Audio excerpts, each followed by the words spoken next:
जय गुरु जी। शुक्राना गुरु जी। तृतीय पार्वती खंड का 49वां अध्याय। ब्रह्मा का मोह।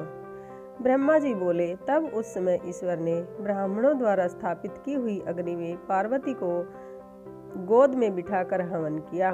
वेद मंत्रों द्वारा अग्नि में आहुतियां दी तथा मैनाक ने जलांजलि प्रदान की, अर्थात लावा परछन किया। पश्चात शिव तथा पार्वती जी ने विधि पूर्वक अग्नि की परिक्रमा की। उस समय जो मुझ ब्रह्मा ने पार्वती जी के मुख चंद्र का अवलोकन किया तो उनके दर्शन से मेरा मन शुद्ध हो उठा और मेरा वीर्य पृथ्वी पर पतित हो गया। मैंने लज्जित हो उसे अपने चरणों से छिपा दिया और गुप्त अंग का मर्दन कर दिया। यह बात शिवजी जान गए। वह अत्यंत कुपित हो मुझे मारने उठे। चारों ओर हाहाकार मच गया। विष्णु आदि देवता शिवजी की स्तुति करने लगे। बड़ी स्तुति की। तब शिवजी ने दया कर अभयदान दिया। विष्णु आदि सब देवता और मुनि कुछ मुस्कुराकर पुनः परमो उत्सव करने लगे।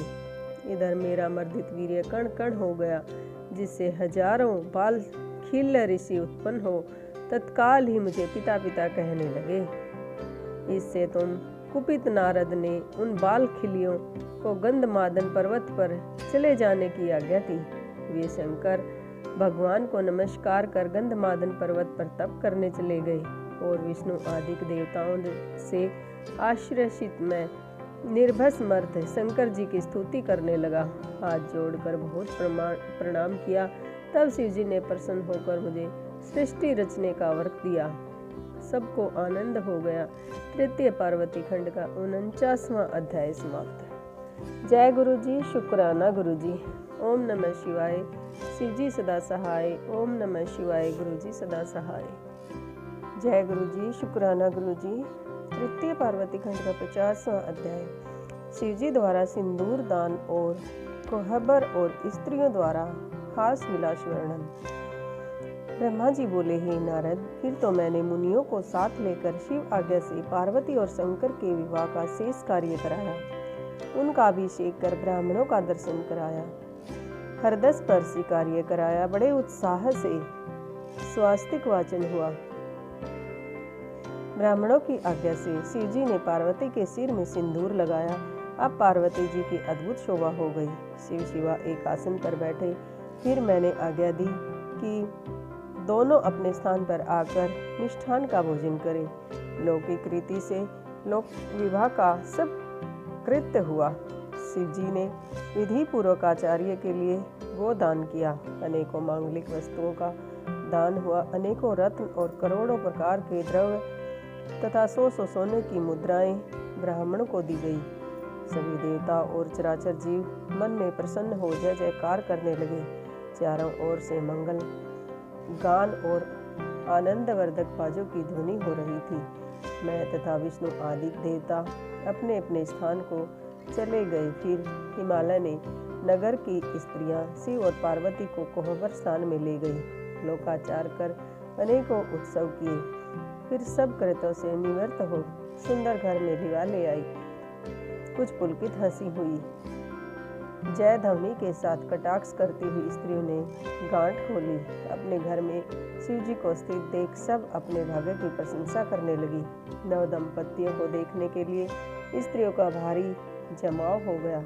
लक्ष्मी, सरस्वती, सावित्री, जानवी, अदिति, सची, लोपामुद्रा, अरुंधति, अहिल्या, तुलसी, स्वाहा, रोहिणी और वसुंधरा और संज्ञा तथा रति प्रभृति देवताओं की स्त्रियों और देवताओं, नागों और मुनियों की कन्याएं अगणित संख्या में आकर शिव जी के पास बैठ गई और क्रम पूर्वक से वे देवताओं शिव जी से हंसी की बातें करने लगी। कोई कहती है, महादेव, इसमें प्राण प्यारी सती तो आपके समीप ही स्थित है। इनके चंद्रमुख को देखकर अब आप ग्रह संकट को त्याग कीजिए। अब आप इस सती से आलिंगन कर अपना समय बिताइए। अब तुम्हारा इनसे वियोग न होगा। लक्ष्मी देवी ने कहा कि हे देवेश, अब लज्जा को छोड़कर इस पार्वती को गोद में बिठाइए, जिसके लिए आपका दम घुटा जा रहा है। अब इसके प्रति क्या लज्जा है। सावित्री ने कहा, हे शंभो, अब पार्वती को भोजन करा के आप भी भोजन कीजिए, इसमें कुछ भी दुख न मानिएगा। फिर उनको आचमन कराकर आदर सहित पान खिलाइए। जानवी ने कहा, आप कंघी लेकर अपने प्राणेश्वरी के बालों को सुलझाइए। सुहागिन स्त्रियों के लिए इससे बढ़कर और कौन सा सुख है। इसी प्रकार सब श्रेष्ठ स्त्रियों ने शिवजी से हंसी की। तब शिवजी बोले, हे देवियों, आप सभी साध्वी जगत की माता हैं, मैं तो आपका पुत्र हूँ, फिर आप मुझसे ये सब क्या कहती हैं। शंकर जी का ऐसा वचन सुन देवताओं की स्त्रियां लज्जित हो गई होकर चुप होकर पुतली के समान चित्र लिखित सी रह गई और शिवजी ने मिष्ठान का जलपान कर तांबुल ग्रहण किया। तृतीय पार्वती खंड का 50वां अध्याय समाप्त। जय गुरु जी। शुक्राना गुरु जी। ओम नमः शिवाय। शिवजी सदा सहाय। ओम नमः शिवाय। गुरु जी सदा सहाय। जय गुरु जी। शुक्राना गुरु जी। तृतीय पार्वती खंड का 51वां अध्याय काम संजीवनी। ब्रह्मा जी बोले, इसी समय अनुकूल समय जानकर दीन वत्सल शंकर जी ने प्रसन्न हो रति से कहा। प्रसन्न हो रति ने कहा, हे देवेश, पार्वती ने आपको प्राप्त कर अत्यंत दुर्लभ सौभाग्य प्राप्त किया, परंतु यह तो कहिए कि निष्प्रयोजन ही आपने मेरे पति को क्यों भस्म किया। भला अब तो मेरे पति को जीवन यात्रा का संचार कर दीजिए, क्योंकि आपके इस विवाह महोत्सव में सभी मनुष्य सुखी हैं। और हे महेश जी, पति के बिना एक मैं ही दुखी हूँ। हे शंकर, मुझ पर प्रसन्न हो मुझे स्नात कीजिए, क्योंकि आप पहले वचन दे चुके हैं, इसलिए अब उसे सत्य कीजिए। आप परमेश्वर सब कुछ करने में समर्थ हैं। हे सर्वेश, अधिक क्या कहूँ, आप मेरे पति को जीवित कीजिए। ब्रह्मा जी कहते हैं कि ऐसा कहकर रति ने अपने पति काम की भस्म गांठ खोल कर शिव जी के आगे रख दी और रोने लगी। उसके रुदन से दरियादर होकर सरस्वती आदि देवों की स्त्रियां भी रुदन करने लगी और शिव जी से कहा, कहीं कि जैसे भी हो आप काम को जियाइए। यह सुनकर करुणा सागर शिव जी प्रसन्न हो शीघ्र ही उस भस्म पर दृष्टिपात करने लगे। उनकी अमृत रूपी दृष्टि से कामदेव अपने पूर्ण रूप से तत्क्षण वहां आविर्भूत हो गए। रति अपने पति को जीवित हुआ देखकर कृतार्थ हो गई। उसने हाथ जोड़कर देव आदि देव शंकर जी को बार बार प्रणाम किया और स्तुति की। रति सहित काम की स्तुति सुनकर शिव जी प्रसन्न हो उसे वर देने को उद्यत हुए। कामदेव ने कहा, यदि आप प्रसन्न हैं तो मेरे सब अपराधों को क्षमा कर मेरे लिए आनंद कर होइए।